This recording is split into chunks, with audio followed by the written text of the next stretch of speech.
விதைக்க ஒருவன் புறப்பட்டான். சில விதைகள் வழியருகே விழுந்து, சில விதைகள் முள்ளில்லாதபடியே முள்ளுகளிடங்களில் விழுந்து, சில விதைகள் கற்பாறையில் விழுந்து, சில விதைகள்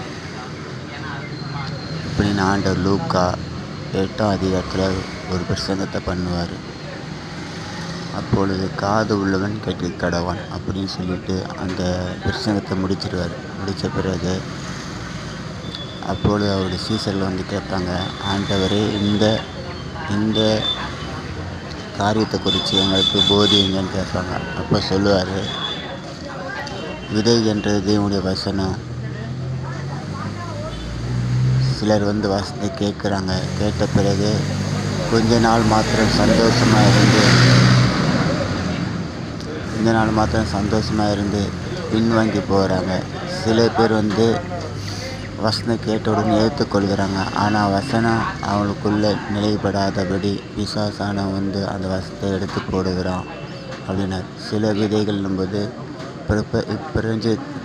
இப்பிரபஞ்சத்தின் ஐஸ்வர்யம் மயக்கத்தினால அவங்க விட்டு பின்வாங்கி போகிறாங்க.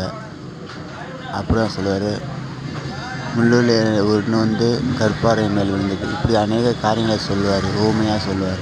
ஆனால் சொன்ன பிறகு நல்ல நிலத்தில் விளைவிக்கப்பட்ட வசனத்தை கேட்டு பொறுமையோடு கூட இந்த பலன் கொடுக்குது. ஒன்று 30, ஒன்று 60, 100 பலன் தருது. அப்படின்னா இந்த விதை என்பது வேத வசனம்னு சொல்லப்படுது. இந்த வேத வசனத்தை குறித்து ஆண்டவர் சொல்கிறாரு, இவர்கள் கொஞ்ச நாள் மாத்திரம் நிலைத்திருந்து சோதனைக்காரன் வந்தவொடனே பின்வாங்கி போகிறாங்க. அதுக்கு காரணம் என்ன?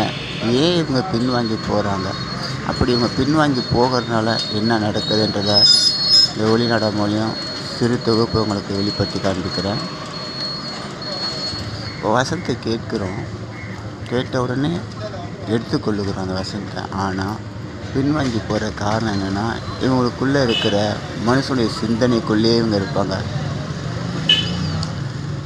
எப்படி சம்பாதிக்கணும், இதை என்ன பண்ணணும், இதே குறித்து யோசிக்கிறதுனால இவங்க அந்த வசனத்தை குறித்து அறியாதனால இவங்க பின்வாங்கி போகிறாங்க. அது எப்படி நான் சொல்கிறது உண்மையானா, இதுதான் உண்மை. இப்போ நம்ம ஒரு வேலை செய்கிறோம். அந்த வேலை செய்கிறதுல வந்து திடீர்னு அந்த வேலை வந்து நம்மளுக்கு பிடிக்கும் இல்லை பிடிக்காமல் இருக்கும். ஆனால் அந்த பிடித்த வேலையை பிடிக்காத வேலையை எந்த வேலையாக இருந்தாலும் அந்த வேலையிலையும் நம்ம நிலைத்து இருந்தோன்னா அந்த வேலை நம்மளுக்கு பலன் கொடுக்கும். இப்போ ஒரு பிஸ்னஸ் பண்ணுறீங்க, திடீர்னு பிஸ்னஸில் வந்து முதலீடு போடுறீங்க. கொஞ்சமாக முதலீடு போட்டு அப்படியே கொஞ்சம் கொஞ்சமாக நீங்கள் வேலை செய்யும்போது அது வந்து உங்களுக்கு வந்து பலன் கொடுக்கும்.